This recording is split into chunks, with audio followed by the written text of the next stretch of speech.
Now, if you'd like to view some vintage filmed footage of our valley, it's as easy as just sitting down, grabbing your TV remote. Easy enough. Steve Sumrall explains it in this edition of Our Desert Past.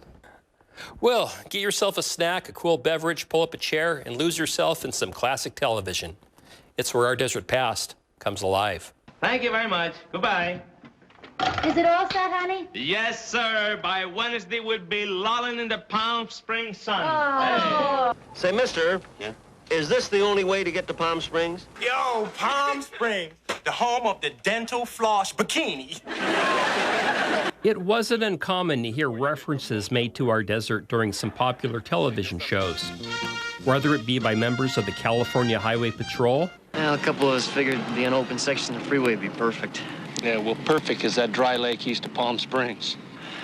Yeah. Or by some retirees in Miami. Are you nervous because you haven't met Michael's fiancée? No, Rose.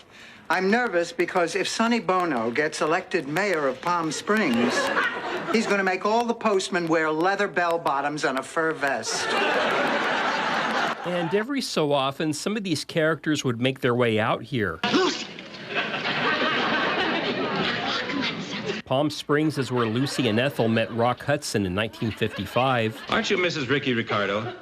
Yes. I mean, yes. Well, I'm Rock Hudson. Oh, yeah, well, I know that. Well, here I go, Rochester. See you later. And a year later, Jack Benny would visit, only to meet with an unfortunate diving accident.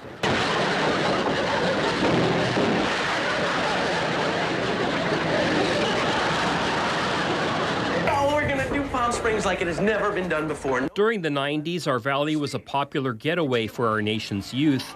President's Day weekend would bring out the kids from West Beverly High School. They met here, fell in love, now they're getting married. That's the most romantic story I've ever heard. The Saved by the Bell gang would venture out to Palm Desert for Jesse's father's wedding. Where you headed? We're going to Palm Springs, and yourself?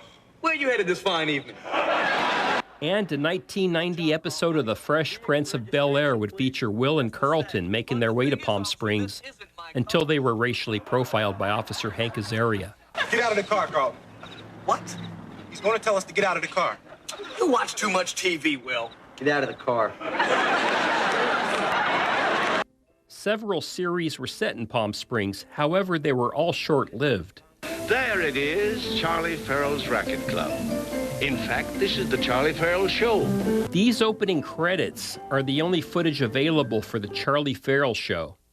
This 1956 series featured Palm Springs' first celebrity mayor, and it was shot at his home at the Palm Springs Racket Club, which was founded by Farrell.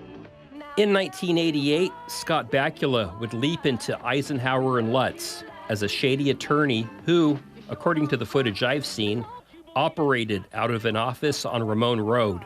Great shot, Mr. Mayor. Palm Springs' second celebrity mayor, Sonny Bono, would make cameo appearances in P.S. I Love You. This 1991 action drama featured Greg Evigan and Connie Selica as a New York cop and lady con artist, respectively, who, for some reason, end up in Palm Springs working undercover for a security company ran by Earl Holliman. Well, now there's been a murder. Now it's police business. Unfortunately, P.S. I Love You wasn't loved enough to make it past 13 episodes. If you wanted to see the inspiration for this show, as well as the majority of action thrillers from the 70s and 80s, you'd have to go back a couple decades. Before Columbo, before Rockford, there was Mannix. And Joe Mannix's first adventure was in Palm Springs.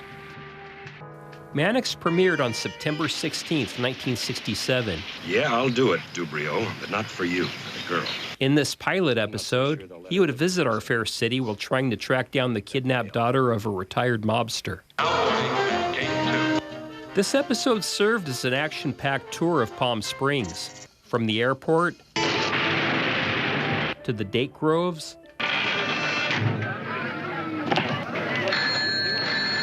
to the aerial tramway,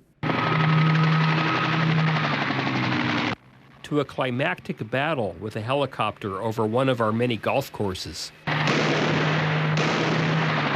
Mannix star Mike Connors stated that he received 2 injuries during the filming of the pilot, which would cause him some discomfort throughout the rest of his life.